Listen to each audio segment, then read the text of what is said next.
এখন রাত্রে বসেছি গাঁদা গাছকে পটিং করতে। গাঁদা বীজ থেকে চারা তৈরি করেছিলাম, আর এবারে সব কিছুই অনেক লেটে, কারণ আমি এই ছাদ বাগানের চিন্তাভাবনাটাই শুরু করেছি অনেক লেটে। তো সুতরাং কিছু করার নেই, গাঁদার চারা করেছি, এখনই বসাবো, যতটুকু হয় দেখা যাক। এই যে বীজ থেকে চারা তৈরি করেছি নিজেই, চারাগুলো দেখো কি সুন্দর হয়েছে, বড় হয়ে গেছে। এই যে চারাগুলো, এখানে আপাতত অনেকগুলোই চারা হয়েছে, আপাতত আমি 10টা নিয়েছি, 10টা পটিং করব। কারণ চারা প্রায় নেই করে প্রায় 30-35টা মতো চারা বেরিয়েছে। পটিং করে নিয়ে তোমাদের দেখাচ্ছি। 10টা গাছ সুন্দরভাবে পটিং করা হয়ে গেছে। এই গাছগুলো কোনো ইনকা নয়, এগুলো ওই থোকা গাঁদা,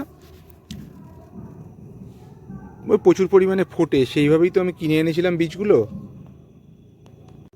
আমি আপাতত গোবর সার দিয়েই বসাচ্ছি, এখন আর কোনো কিছু সার দিচ্ছি না। হ্যাঁ, অল্প একটু নিমখোল দিয়েছি, আগে কিছুটা গাছ বড় হোক তখন অন্য কিছু প্রয়োগ করব।